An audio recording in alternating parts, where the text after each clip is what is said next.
to the Quilting Stories podcast. I'm Elaine Wick Poplin, a quilter from Huntsville, Alabama, also known as Messy Goat on Instagram. And today I am joined by my co-host. Great. I'm Jeff Rutherford, and I'm a quilter. I live in Western Massachusetts. I've been quilting for 21 years now, and we're happy to be joined today by Cheryl Arkison, a Canadian quilter. Cheryl is the author of quilt books, including Sunday Morning Quilts, You Inspire Me to Quilt, and many others. She teaches quilt classes online, and as we'll discuss later, last year she posted a weekly block tutorial on Instagram, and you can find her on Instagram at Cheryl_Arkison. And Cheryl, welcome to the podcast. Well, thank you so much for having me. Absolutely. Well, I guess we just wanted to start out by finding out, when exactly did you get into quilting and what got you into quilting? So I have been quilting now for coming up on 25 years. I think it is 24, 25. I usually base it on how old my oldest nephew is, because the first quilt I made was for him when my sister-in-law was pregnant. I had always known how to sew. My mom taught me how when I was little, and I did home ec and all of that. But I never started quilting. But then my now husband and I, we would go walking in, like, the cool, fun area of the city. And there was a quilt store on the same street with all the bars and the bookstores and the restaurants and everything. And I would always make him go in, and I would pet the fabric and look at it. And I'd think, oh, this is lovely. Like, I would love to try this. But I was 22, 23 years old, and I thought, who the heck quilts at this age? Like, that's for old ladies. So I would never do it. But then when I found out my soon-to-be sister-in-law was pregnant, I thought, aha, I can make a baby quilt. No one can fault me for that. By then I had moved cities.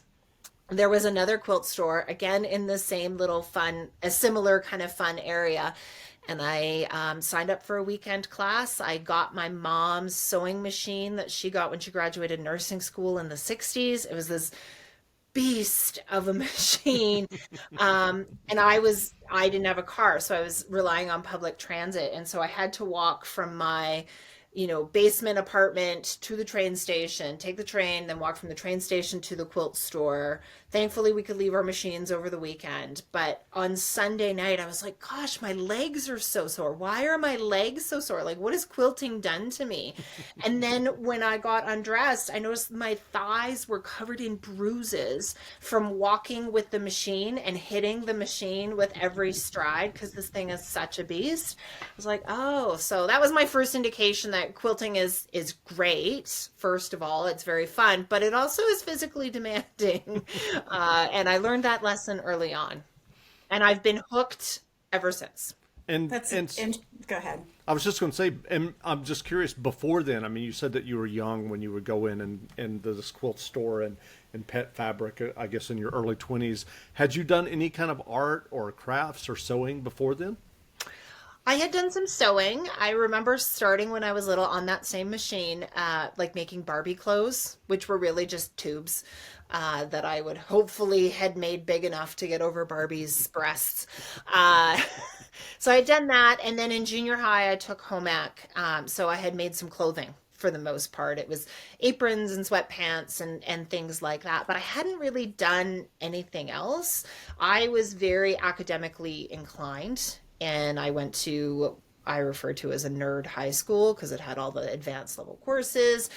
So I never took art or drama or anything creative. I was like on a path to do all these very high academics.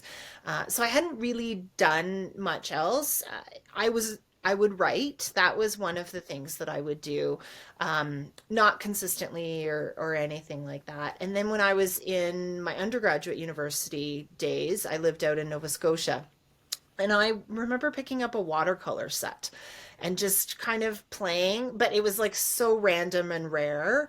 But I would do it, right? It was just something to do in there. So I hadn't really embraced that creative part of me until I started quilting. And you start quilting you did. You teach a lot. You teach a lot of improv, and you were one of the earlier quilters I know of that taught classes online. I took a class you made on Creative Live back in 2015, probably 2016 early. Yeah, I think it was 2016. Because in March of 2016, about halfway through the class, I derailed and went off into my sewing machine and made my first intentional improv quilt, beyond just wonky log cabins and wonky stars and the basics. I mean, full on improv, even though all the lines were straight, which was, I did right angles. I was a geometry teacher at the time, so what are you going to do? But you've gotten a lot of people to try improv. So when did you move from traditional patterns to improv? And I see a traditional quilt block behind you, so I know that you're not 100% into improvisational. So you go back and forth. But how'd you get started? Well, let's back up a second. I want to define improv. I think there's a lot of different definitions out there, and different teachers and quilters will define it differently. The way I define improv is starting without knowing where you're going to end up. I love it. Right? So it's really about embracing the process as much as the product at the end of the day, because I believe that in quilt making, we need to enjoy the process. And the product is like the bonus, the cherry on top of the sundae. Yay, I have a finished quilt, but it's not about that necessarily. It's about all the things you do to feed your soul, to make you happy, to move your body. All those things are far more important than the quilt at the end of the day. So having that definition of starting without knowing where you're going to end up, I firmly believe that traditional blocks, traditional piecing, precision piecing can fall within improv as well, right? I always tell people that half square triangles are the gateway block to improv, because you can just pick a color, make a whole bunch, and then have fun seeing where it goes, right? And you give in to seeing where it goes. So I would say that probably from the very beginning, I have been an improv quilter using that definition, because what I would often do in the first few years of quilting, because at the beginning you're only making 1 or 2 baby quilts a year, maybe a wedding present.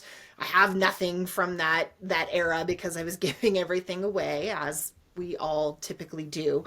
And so what I would do is I would find a block. If I had a recipient in mind, I would find a block that made sense to their story or to what I was wanting to convey. Typically they were traditional blocks, or at least precision pieced blocks. And I would just make a whole bunch, right? And then figure out how to put them together. I wasn't buying patterns. I wasn't, following a script for how this should look. So I think some of my earlier quilts were like, let's make a whole bunch of butterfly blocks, and then there's some negative space. Or, I remember doing a monkey wrench one for a friend's baby, and I actually used sashing on that. So I think from the very beginning, I was doing improv work. Now, to go to that sort of more conventional, or what people think of when they think of improv, which is that wonkiness and everything, I would probably say that started a few years in. Maybe, I'm trying to think, my daughter is 17, almost 17, and it would have been before she was born, but certainly since then, that it just became about like having fun and using the fabric as it existed and seeing what happened. I do remember when I was on maternity leave with her, that was when the quote unquote modern quilt movement started. Because I remember, we get a year-long maternity leave in Canada. And so I was home. I know that look, right? Just rub it in. And I was blessed with a child who loved to nap. So I had a lot of time during the day. I live in a small house. There's only so much housework and exercise you can do. So that was when I became really prolific in quilting. And I got really experimental in trying different things. And as the modern quilt movement was growing at that time, and really kind of coming to the forefront, the running joke was, oh, well, it's a modern quilt if it's a wonky log cabin with a lot of white space around it, right? And so, yeah, I explored that. But So it really kind of moved from that traditional blocks, precision piecing, just make a bunch and see where they are, where they might go, to where I am now. Probably started around then. I like that definition. And, anyone who follows me on Instagram knows that that's actually how I function. Is I just make a whole lot. I love the question, how long did that take you? Yeah. I don't know. Years? I never know how to answer that. Yeah, So, well, and that's it because I may work on something, like you mentioned the traditional blocks behind me. This was an experiment that I'm having fun playing with. right. I may make a few blocks and then put them away and not touch them for 5 years. Yes. That's Yes. okay. I just cleaned my sewing room and found a whole stack. A whole bunch of blocks I did not remember making.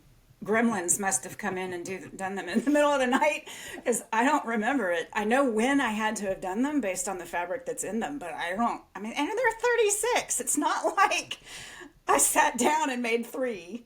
Yeah. I've started experiencing that with fabric. I was mentioning it to someone just yesterday. I was like, I'm finding these pieces of fabric and I have absolutely no memory of where I got it. And I was like, wow, I really like that. And I literally have no memory of when I bought it or where it came from. Way to go past me. You have great taste. Oh, I yeah. still have fabric like the maple leaf blocks that we've been referencing. That actually started because one in particular, it was an event that I was doing last week, and we were talking about ugly fabric. So I went through my stash, and ugly is in the eye of the beholder, much like beauty. But I was like, why? When did I buy this fabric? This is not me. This never was me. Like, I don't understand.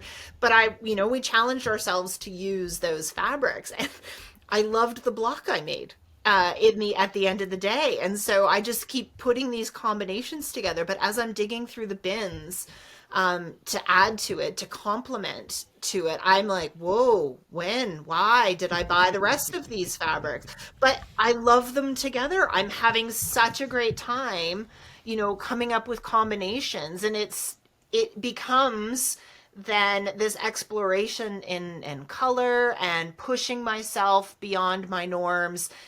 In a way, it's still very much me in that it's a more is more kind of attitude with it. I'm a firm belief that if you need one red, you use 20, right? Like add the more fabrics. And so that's why my stash consists of lots of small pieces, because they constantly get dug into along the way. And why I don't buy big pieces of fabric either, because by the time I've used it 3 times, I'm done. Like it's Well, Yeah. coming back to you putting away blocks for, several years or even 5 years, do you have any kind of organization system for, storing projects where you've done, 6 or 7 or 20 blocks and you put them away? great question. First and foremost, I keep a list. Oh, wow. So at some point, these experiments turn into an intended quilt, right? So whether, I may not make more than these 3 blocks or a handful in something else, but at some point I make the decision these will be an intended quilt. At that point, they go on the list. So I keep a list of quilts under construction. It's just literally handwritten on a clipboard, like not fancy, no spreadsheets, no planners, nothing. Don't have to get too into it, to each their own. But I keep this list, and on the list, it has quilt tops, anything that's like in the quilting or binding stage. And that, like, there's one that's been hand quilted that's been on that list for like 5 years that I have not gone back to. And then what I just call blocks. So there's a whole bunch. I think there's like 20 some quilt tops and 20 some block things. And then so that they go on the list. And then I am very blessed with storage space in my sewing room. I have a small room. It's our guest room. It's just a basement bedroom. But it has 2 closets Wow. because we designed it for me. So one closet is my stash, right? So all of my fabric and all of my thread are in there. If it is ever too big, then it means I need to use the fabric, not get more storage, right? So I like having the limitations because I like closing the door on it. I don't want to see it. And then the other closet, my husband had a grand plan that this would be where we'd store quilts so that he didn't have to see them in the rest of the house, which is not happened at all. There's some mini quilts in there, but that is where the quilt tops live, where all of these different blocks are. So I have like one shelf is all folded quilt tops. Another shelf is all of the things on that list for under construction. Another shelf is like my teaching samples are there, because even, and on that list, I should clarify that things for teaching aren't on that list. Because I keep them separate because they may or may not ever turn into something, right? But I need to be able to find them for teaching samples quite easily. A lot of times they do eventually get turned into something, but I don't even think of them as potential quilts. They are just things that I have for teaching. That's great. So that's sort of the basics. Is I've got the list. I really, really believe in the list. This is the advantage of the list. So you are bored and you have I'm very rarely bored. I am suddenly left with free time, right? I have 3 kids. It doesn't happen often, but, oh, I have an evening and nobody needs me and I could just sew. Like I'm not one to sit and watch TV. So I go into the sewing room. I don't know what I feel like doing. Well, let me look at my list. Right? Oh, look, I could turn this into a quilt top, or hey, I can make a few more improv blocks here. I could do this. And so, or you know what? I'm actually in the mood to get a quilt quilted. So do I have anything basted? Right? So I can just go through that. So that's one advantage, that I can just kind of go based on the mood because I have the list and I don't have to dig through the closet, right? The other thing is like, if there's a gift that's needed, right? A wedding has come up, a baby has been born. Rather than start from scratch, I can just go to that and go, hey, I think this quilt top will work for them. And then it's half of the work's already done. That's great. Absolutely. Well, Very similar. I wanted to ask you about, I had mentioned earlier in the intro that last year on Instagram, you posted a block tutorial each week, so 52 tutorials, 52 blocks. Can you tell us about that? What inspired you to do that? And I should add, for those who are listening, if they're interested, you can go and find those. I think you had said that you created a list, or I'm not sure what it's referred to on Instagram, so people can find those videos. But can you tell us how you got into doing that and what Sure. inspired you? So I have a venture that I call Quilters Playcation. It's all about giving ourselves the time, the freedom to play. The Adventure Sew Along is part of that. And in 2021, I had the idea of doing this like a choose your own adventure type of thing where I had people voting on stuff. I made the quilt and encouraged others to sew along if they wanted, but it was a really fun creative challenge for me. So that was kind of, oh, that's the Adventure Sew Along.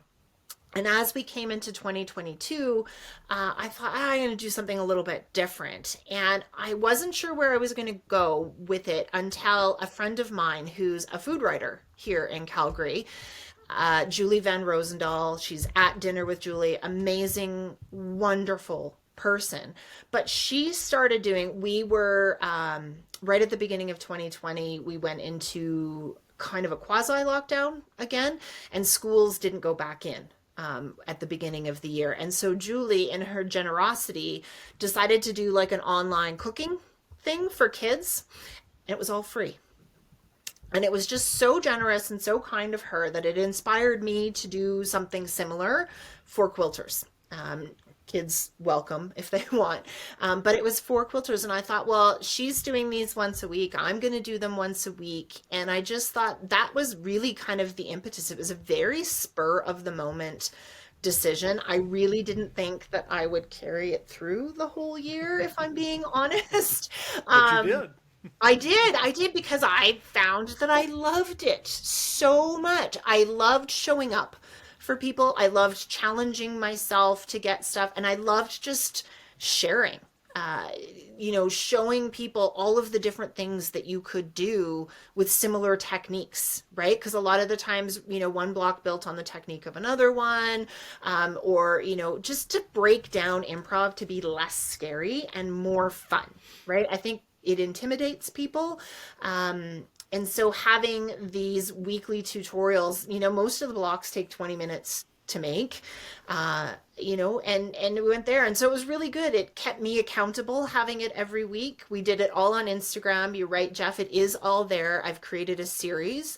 So if you go to my Instagram profile and you click on the video link, right, the little play button, and look for series, you can get all 52 blocks there. And I'm actually just finishing up my 2 quilts that I did. So when I made the samples, or every week I would make the samples. I didn't work ahead or anything like that.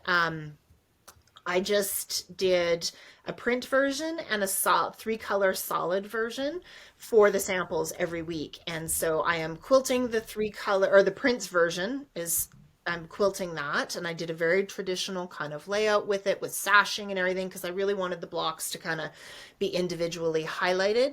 And then the 3-color solid version, I'm binding it right now because I quilted that on the long arm last week. So yeah, I'm really excited. And then I have one more version that I'm working on, but I don't have all the blocks done for it yet. So last week I was in the mood to piece, and so I was watching my own tutorials to remind myself of what I did. So your experience in previous online classes, I'm sure, helped you with this, helped you go forward with it. So how did you get started with your online classes? I think the first one that I did was with Craftsy, way back when. I think that one was, oh gosh, I want to say it was definitely before my son was born. I think. Wow. I don't remember. So he was born Is in it still out there? It is still out there. I'm not. So when Craftsy first Yeah. came into being, it was a different beast than it Right. is now. Yeah. And that's how I got into it. Is my publisher, she moved from my publisher to Craftsy, and so she asked me to do a class with them. And it's funny because that class is all about precision piecing circles, which I was, for a long time I was obsessed with, and I will still do them, but I'd much rather do an improv circle now because it's so much faster, so much faster. So I did that, and those, between that and Creative Live, they're really interesting experiences. The filming was entirely different because Creative Live is live.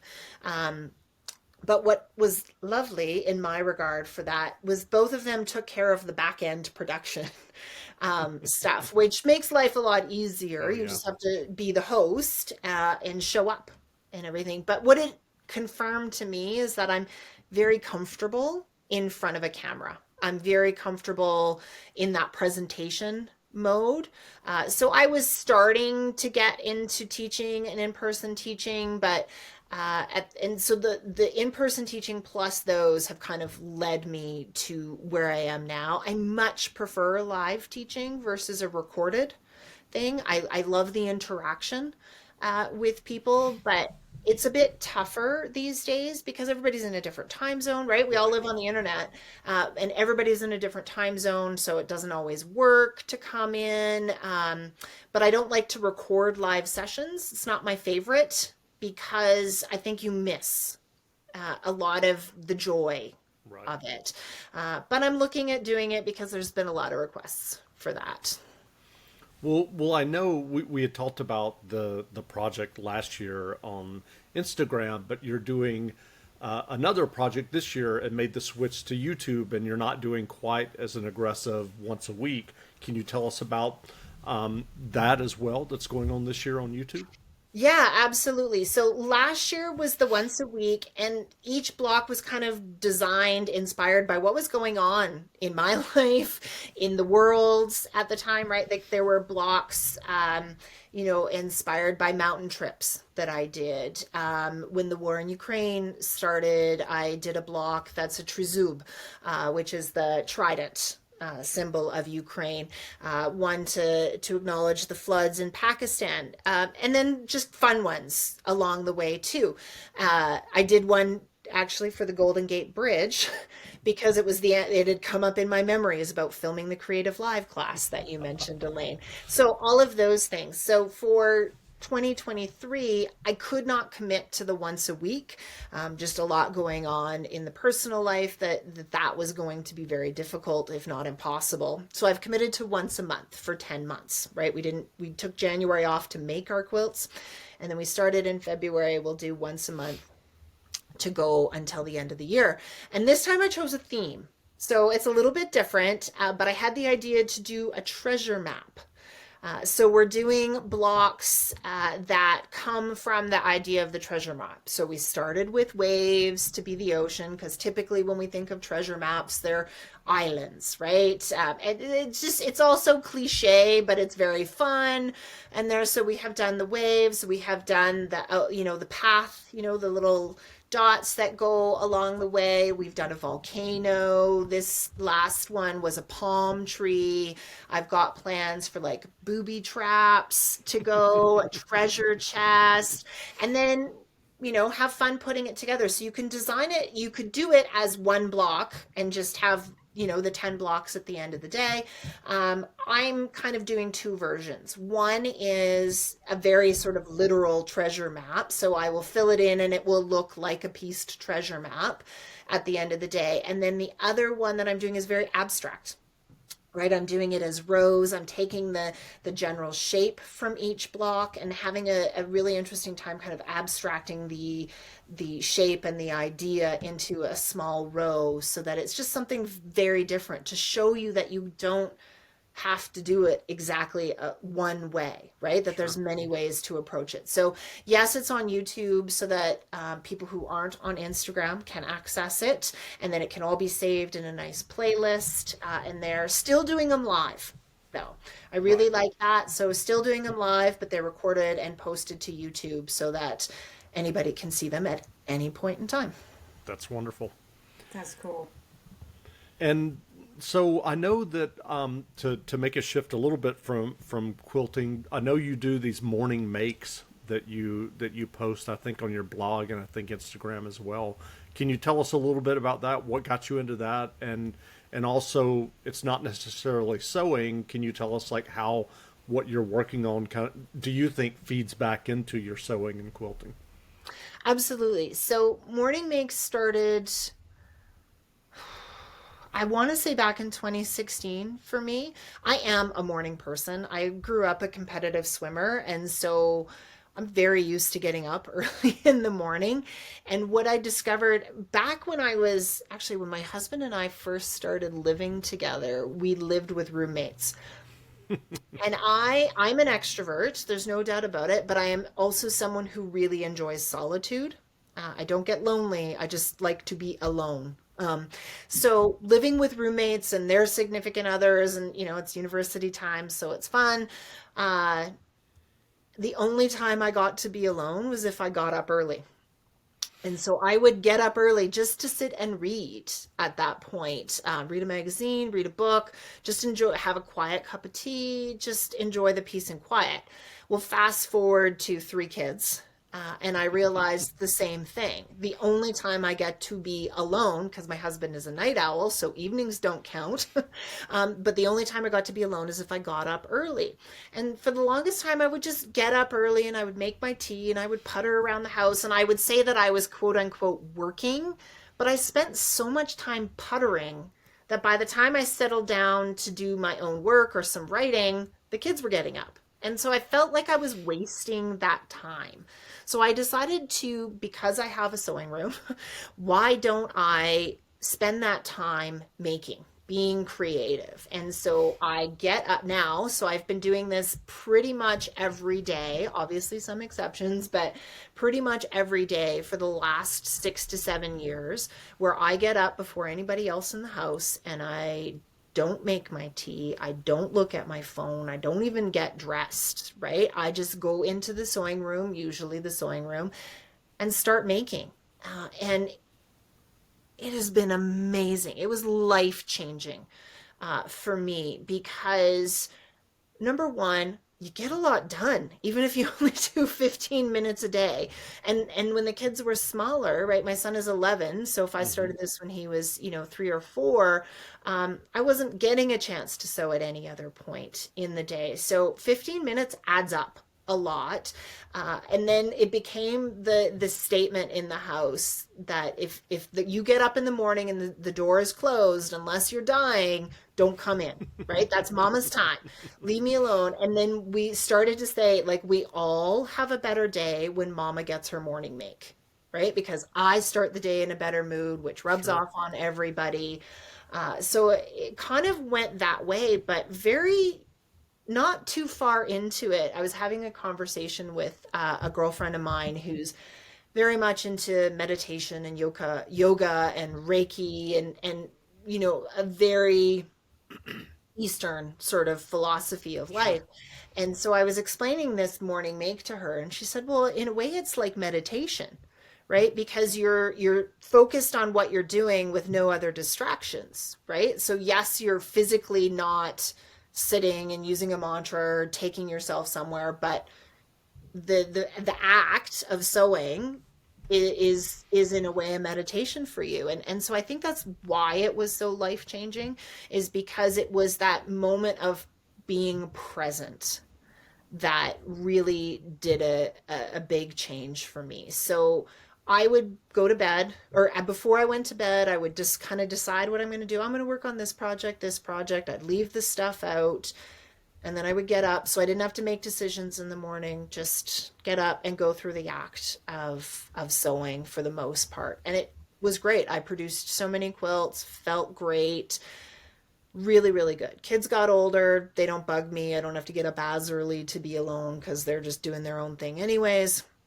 But in 2020, I decided to change things up a little bit. And Hmm. this was before the pandemic Right. started. But I went, I've been sewing a long time. I need to kind of push myself creatively. So every month this year, I'm going to try something different, right? Go back to being a beginner at something, or at least challenge myself with my sewing in a different way. So I did things like writing haikus every day, blackout poetry, um, what else? Watercolors that I had never really done before, except for that one time in university.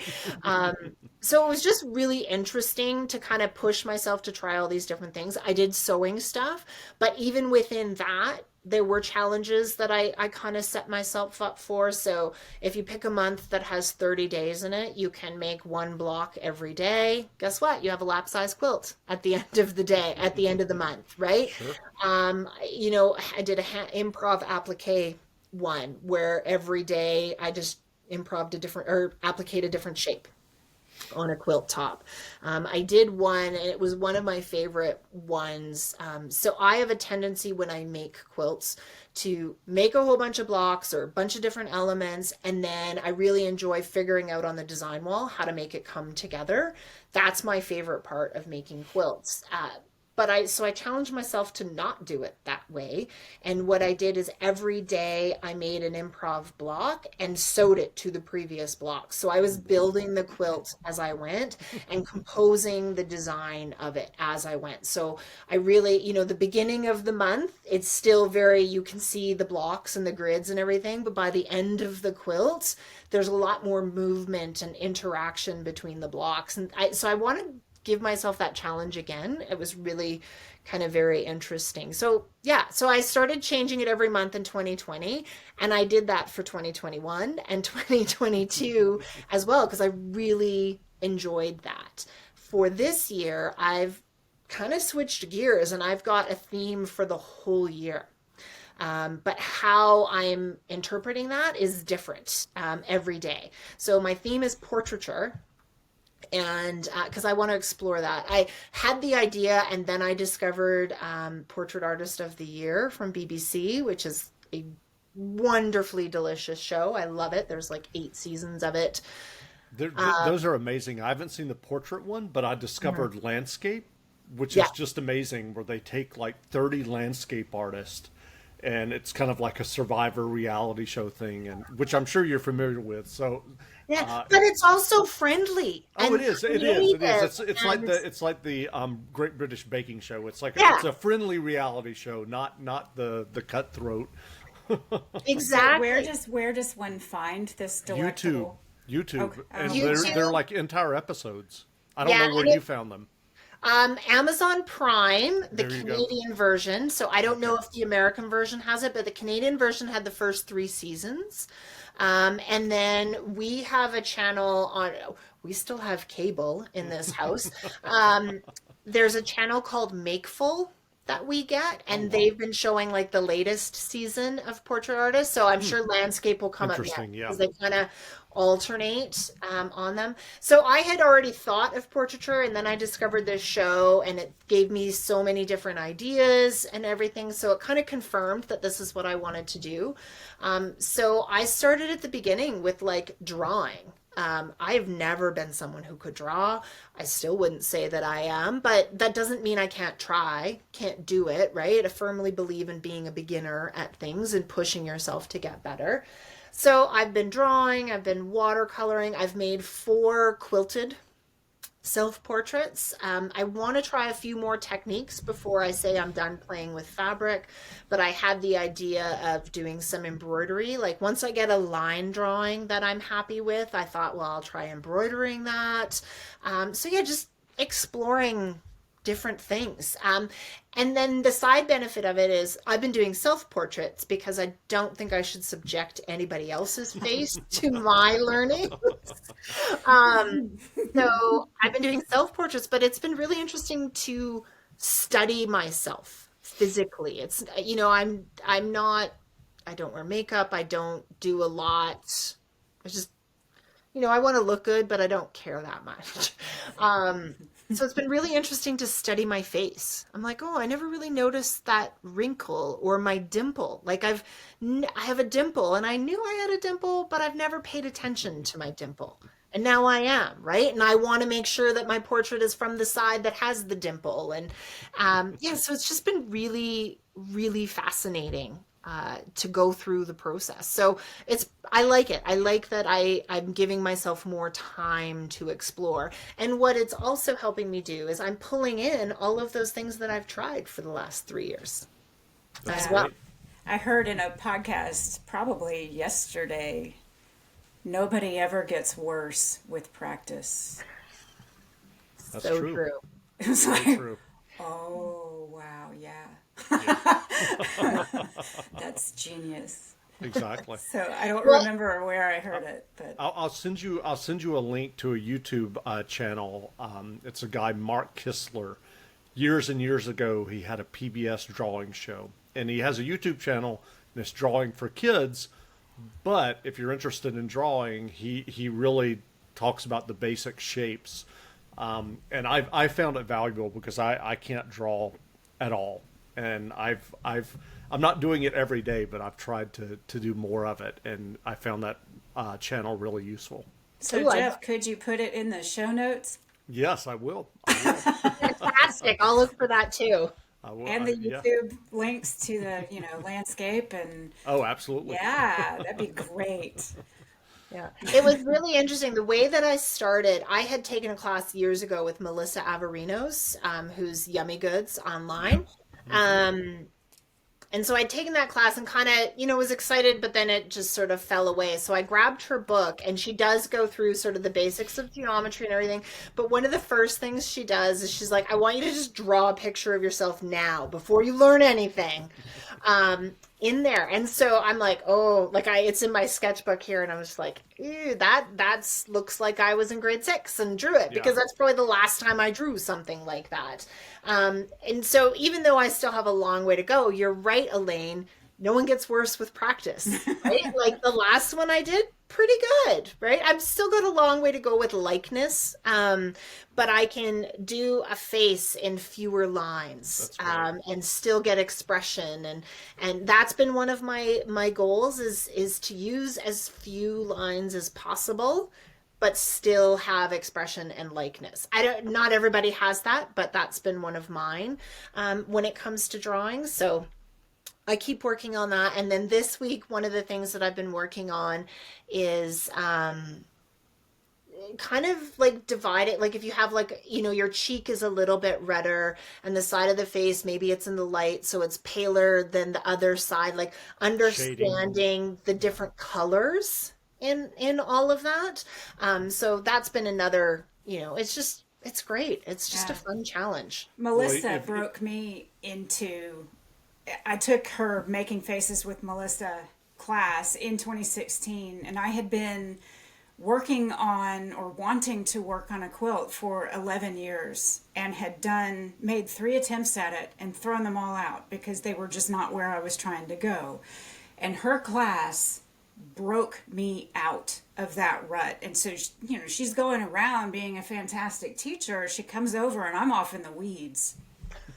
And she said, well, okay, I can see that you have discovered something. I'm just going to leave you alone if you need anything. And the piece I was working on is on the back of her book. It's on the back cover. So it's my Ice Queen.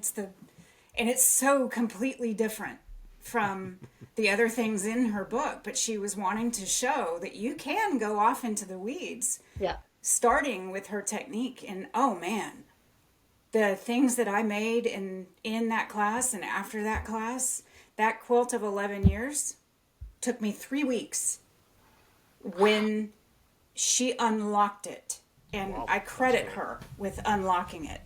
That's amazing. I was just looking around here. The book is in another room, so I'll have to look up that particular one. And I also recommend if you want to and Melissa is wonderful. I've taken her class as well. But if you wanted to at some point to move from drawing into pictorial quilts, I definitely recommend Tim Natar's book. She's a friend of mine, and I interviewed her on the podcast, but she does a very similar thing to another friend of mine, Jack Edson, where it's kind of a Chuck Close, if you're familiar with this painter, where he takes an image and draws a grid on it and then focuses on one individual block at a time. So what you were talking about in terms of the shading of your cheek, they would be looking at that particular block and like doing fabric that's shading. Yeah, Timna was the next source I went to. So I did a couple with the collage technique that Melissa does, and then I'm like, oh, I want to try Timna's technique. So it was weird. I couldn't find the book to buy, but she has a class. She does. And so I bought the class and did it. And so I just made another little portrait of that. I love the results.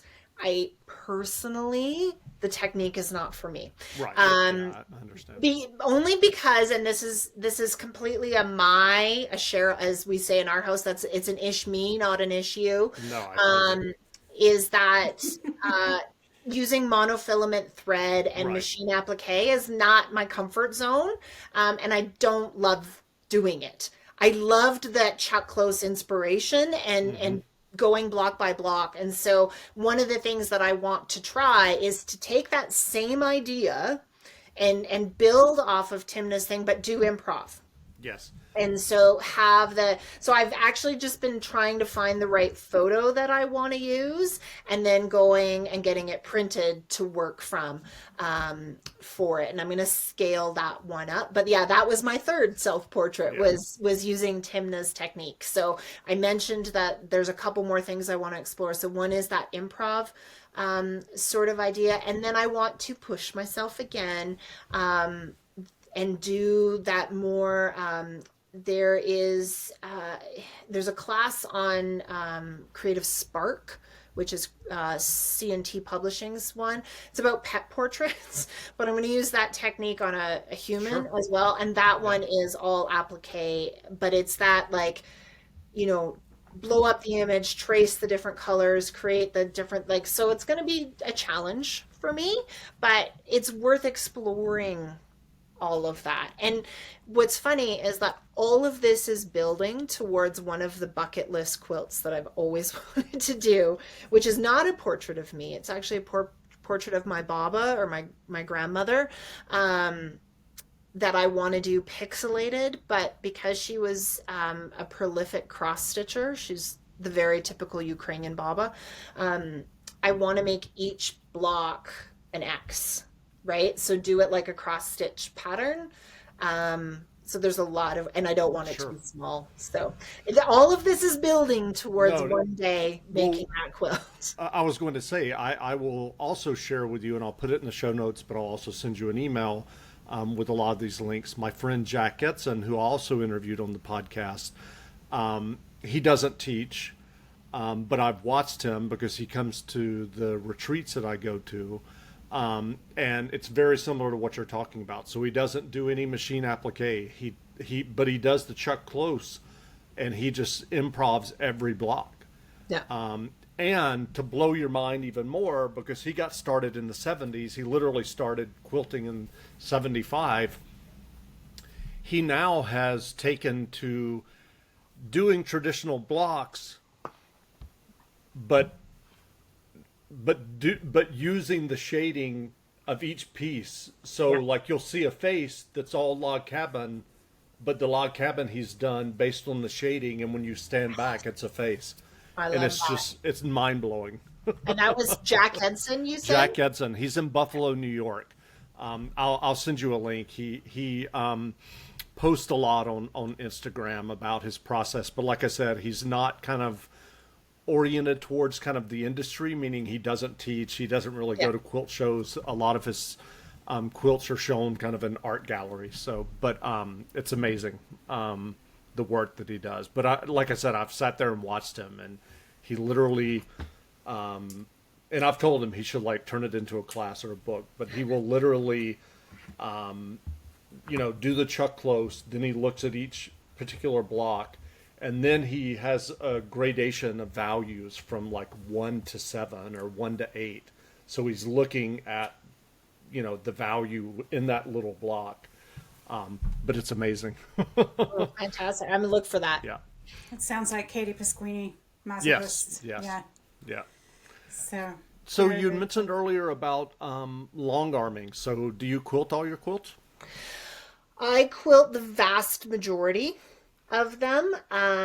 Every now and then, just because I either have a deadline or I can't face it, or I can't face the basting, I send them out to be long arm. But those are the ones that, like, those are utility quilts to me. So I'm sending them out to get, just get it done so we can be using it. Sure. I will use a long armor to baste my quilts when I'm facing a deadline or I just don't want to baste a queen size quilt myself, because I do like working on my domestic. So I will quilt most of my quilts on the domestic, but I also have taken training to rent a long arm. And so I will go, there's a store really close to me, and I go and I rent the long arm. And typically I will like rent it for the whole day and get 2 or 3 quilts done, or just one, depending on how detailed I get on the quilting. It's just nice to get them done quickly, I will say, but there's no space or budget for a long arm in my life other than renting it. Right. If, Right. if you're not feeling inspired, what does inspire you? Color, design, fabric, or just showing up? I think just showing up is really the thing. I say creativity begets creativity. So that was one of the things that I discovered with my morning make practice, for example, is that even if you just go through the motions of sewing, right? Like I remember doing one project that was just all these little improv curves, right? Like thousands of improv curves. And I would do, 20 to 100 a day, and sit there. But because it's a meditative act, you're also not distracted. There's no music, there's no media, nothing. Your mind is allowed to kind of do some creative problem solving. And so that I'd found that I'd be sewing and I'd be like, oh, that's what I should do with this quilt, right? That's how I can fix that problem, and everything. So the creative act can, beget creativity. So you just got to show up, and when in doubt, make some half square triangles, make a log cabin block, make some little improv. Like, we all have comfort blocks that we go to. Just make some of those. Just have the act of sewing. Yeah. And that's Maya Angelou quote, you can't use up creativity. The more you use, the more you have. Yep. That's a great Nobody quote. gets worse with practice. So what kind of machine sewing do you machine? piece on? Yeah, there you go. Great minds, Jeff. Exactly. Great minds think alike. What kind of machine? Well, I no longer use that beast of a machine that I got from my mother. It's actually a really good machine. It does a fantastic, it's so old though, and I've had it tuned twice. And it does a great straight stitch, and I could put a darning foot on it. So I was able to learn free motion quite early on. But I have two machines now. I have a Pfaff Quilt Expression 2046, which my husband bought me for my 30th birthday. So that's coming up on 18 years old. Here it is a workhorse of a machine that at this moment now is only for piecing. It has sewn more than a lifetime, and so I can't get the timing to work for quilting anymore on it. So I only use it for piecing, but it's actually great because in setting up for the online world and teaching, it is a quieter machine than my other one, and it's smaller. So it's perfect to have for piecing and set up for online teaching. My other machine is a Bernina 820. So it's like the biggest of the home machines that you can get. The throat is like 10 inches or something like that. So quilting on it is fantastic. It's been a bit of a pain in my butt if I'm being honest. It turns out that I got a lemon of a stitch regulator at the beginning. And so I was ready to return the machine. I'm like, this is stupid. Why does everybody, rave about these machines? And then finally they sent the stitch regulator and some pieces back to Switzerland for me, and they were like, oh, this is so not working properly. And when that was replaced, I was like, oh, now I get why people Now you like get this. it. But it's a really loud machine. I find. So I don't use it for teaching. And it actually, since setting up for virtual teaching when the pandemic started, I took one of the tables out of my sewing room, and it sits in the family room. So my husband's great desire to build me a sewing room was not altruistic in any means. It was about getting me out from where he was watching TV. And not sewing in the dining room and having to hear the machine and all the rest of it. But now that machine's in the other, back to the family room again, but he doesn't mind it as much. So he says. But I try to do most of my quilting when he's not relaxing at the end of the day, if I can. If there's a deadline, there's a deadline. So. Well, That's the great. running joke around here is the chicka chicka chicka chicka chicka chicka. And my kids will come home from wherever, and the first night they're back, they're like, oh, I slept so well because that chicka chicka chicka chicka chicka. You just need to record it and like your white noise machine. Send it to Chicka them. chicka chicka chicka. So, That's although great. I am trying to not sew as much in the evening, unless the muse strikes. When the muse is really present, then forget everything else. But I try to stop. And The kids are older now. Like I've got two teenagers. One can drive, one is incredibly active and is always at her training and everything. So I find that I suddenly have evening time that I didn't used to have. So if my husband's not home or not watching TV, then I'm like, oh, I'm going to quilt so I can make the noise. Otherwise, I'm like, I'm going in the sewing room, and I've been able to get a lot of piecing done and or just quiet creativity here. But I typically, like you said, not sewing in the evenings. When it's time to sit down, that's when I'm doing handwork. So if there's something to be bound, I'm working on that. Or I have a couple of ongoing hand projects that periodically I pull out. However, my middle-aged eyes mean that I need better light for doing that. And my husband doesn't always want all of the bright overhead light. I don't want the bright overhead lights on if I'm not sewing. And so if I'm sewing, he's like, do you need all that? I'm like, yes, I can see. we sound so very much alike, really.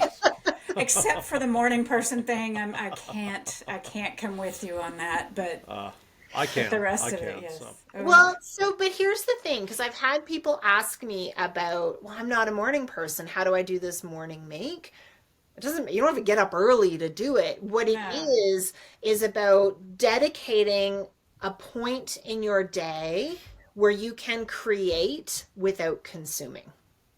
Right? I create before I consume, but the biggest thing is creating without consuming. So no music, no TV show, no Netflix, no podcast, sorry.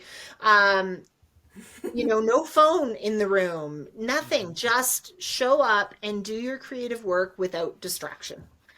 And that's the important part. So if you're, a parent and your kids are in school, then maybe it's that first half hour after they leave, right? Instead of your cup of coffee, in the peace and quiet, you get to be creative. Or maybe it's in the afternoon in the hour before they come home. Right? If you work full time, it might be the hour before bed. It might be the hour right after dinner. It's just about showing up at a consistent time and creating without consumption. Yeah, and it may be as simple as you're waiting for the pasta to boil. Yep. Yeah. And when I had toddler and preschooler, my kids are the same age as yours. They're 19 and 21 now. And I made a huge Karen Stone foundation piece beast in 5 to 10 minute bursts. That's all I had. And you come up with systems so that you know where you are when you can come back. But I'd have to stop in the middle of a seam sometimes and leave the room. And it's amazing how much you can get done in 5 minutes. Yeah, it really is. And then I think I used to get this a lot when the kids were younger. Like, I can't believe you do all that you do when the kids are younger. And it becomes about choosing how you It's a spend your time. choice. Yeah. Right? Yeah. It is 100% a choice. Like my 15-year-old was giving me grief because Queen Charlotte came out, the new Bridgerton thing, and she got ahead of me, and she's like, "Oh, your viewing drives me insane because you're so slow." And I'm like, "No, I just choose to maybe only watch 1 hour of whatever a day. That's it. That's all Yeah. that's all the time I'm giving to that because I'd rather spend my time doing elsewhere." So it's the same thing with our phones, Yeah. right? You can choose to spend all of this time, and I'm not judging anybody, right? Sure. I have Sure. discovered a new game. I never used to like games on my phone, and my 17-year-old gave me a game that I'm obsessed with. It's actually perfect for quilters. What It's is called I Love Hue. Oh, yes. We're Hue. familiar. Yeah. Yeah, and I'm obsessed with it now. And so, like, but I know, I'm like, while the pasta is boiling, I can get a level done. And this is going to just calm my brain and everything will feel great. But it's how you choose to spend your time. I don't Yeah. watch a lot of TV, right? I'm really bad at exercising consistently because I'd rather so. But it's Yeah. the same. You find the time to work out if that's what you want to do and that's what you prioritize, right? Yep. Yeah. I Love Hue has a second game, I Love Hue 2. And I designed a quilt based on one of those geometrics. So recently I started, it's called Partial Block Down, and you can see it, but you can tell that it came, From that. yes, it was born of I one really of those geometry I love things. you too. Just the number 2. I think so, yeah. Okay.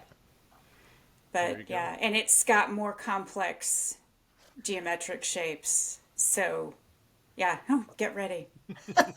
Well, I'm I at only like I only level downloaded it 700 on, something. I only downloaded it on Sunday. So I've got a long way to go, but yeah, I'm Yeah. obsessed with it. Yeah, I had to hide it. It's embedded very deeply on my phone so that I have to go like 7 screens in and a folder and on the second screen in the folder so that I won't. Because I can lose days in that game. Oh, but yeah, it's There a you great go. one. I've now triggered you again. You're so doing it after No, that. I am not. I'm not. You're evil. I'm not going there.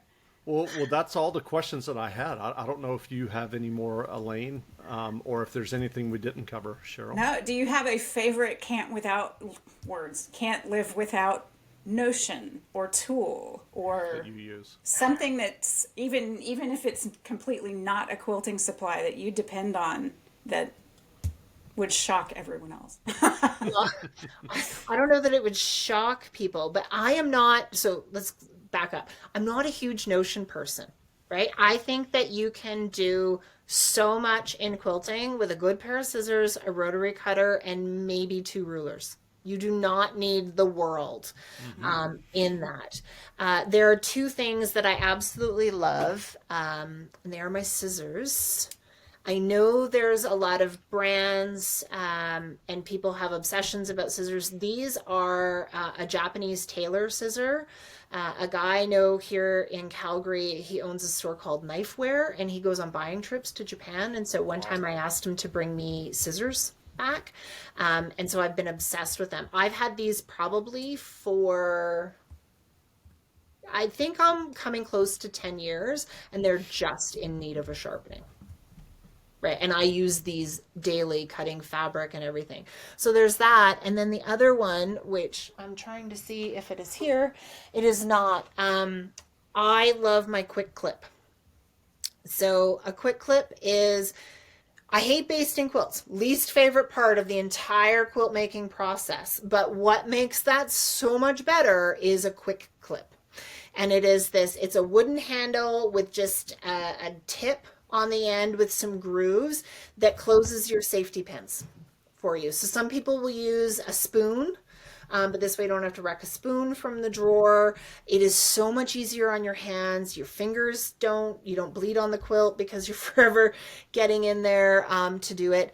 They are no longer being made as of last year, I think. I have one. So if you see one, get it. I'm actually debating next time I see one, getting a second so that if I ever lose it, I have it. They were like $20, best money spent.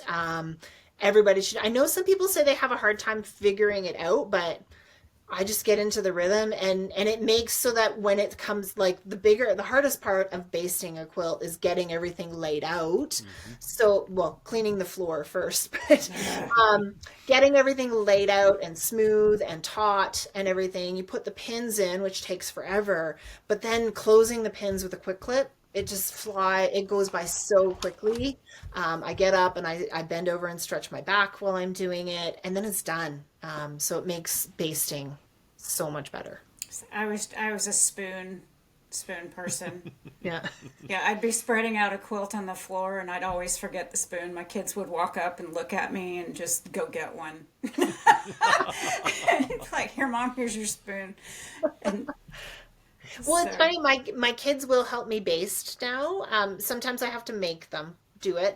Wow. But sometimes I'll be basting and they just kind of wander in and start helping. So that's another reason to have another quick clip, because my oldest, she's like, no, I'm going to close it with my fingers. And I'm like, but then you just take forever. Like, well, and it hurts. The next day your thumbs are just tender. Yeah, I'm with you. I don't know. But yeah, that's my favorite. And then the other unsung hero of my creative practice is my sketchbook. I live and die for my sketchbook. I carry it with me everywhere. Am I sketching quilts in it? Almost never. But like I've written notes from today in it. Lots of just different ideas. And every time I have an idea, I put it in. If I'm taking notes for a class, it goes in. And so I probably have, in the years that I've been keeping a sketchbook now, when my kids were little, like I've got their doodles and their drawings in it because I always had it with me. I date them. And they go from sort of start to finish. And we joke that if there is a fire, the only thing, make sure the kids are out safe, and then I'm saving my sketchbooks. Everything else can go, but I need those. Yeah. Having been through a fire, I can assert that, yes, everything else can go. Yeah. There's certain things that are not replaceable. And Exactly. that would be it. So everything else is just stuff. Right? And even the quilts, like I would, but it goes back to that very beginning thing when we defined improv, right? The process matters more than the product. And so Yep. the sketchbooks are the process. It's my brain, right? It is my journal. It is my brain. It is my creativity. Everything is in there. Yeah, we lost 7 quilts, and only one of them really made me sad. I wasn't finished talking to it. So, but yeah, and people are like, "Oh, you lost quilts." I'm like, "Really, really? I'm gonna make more. It's really fine." Yeah. So, but yeah, it's just stuff, and And fabric's just fabric. Use it. Don't hoard it. Why'd you buy it? yeah. Yeah, definitely. I So, only like fabric for the extent that I liked, no, I shouldn't say only like it. I like having a stash so that I can shop at home, right? So that very much. if I get motivated and want to start something, I don't have to go shopping. I can literally just open the closet door, pull out the blue bin or the brown bin or whatever, and be shopping there. So the bulk of my fabric shopping is about augmenting the stash, right? Like, oh, I've used a lot of yellow lately. Let's replace some of this so that I can shop at home when I actually want to quilt. So very, very cool. Great. So, Well, again, we've been speaking with quilter Cheryl Arkison. As we've discussed, Cheryl is an active quilter who teaches online and shares her quilt knowledge and love for improv. Please check her out on Instagram, YouTube, her website at cherylarkison.com, and her website at quiltersplaycation.com. And I will have links to all of that as well as many of the things that we've talked about in the show notes. And Cheryl, thanks for doing this interview. This has been so much fun. Thank you. yeah, it was good to talk to you. Yes. Wonderful.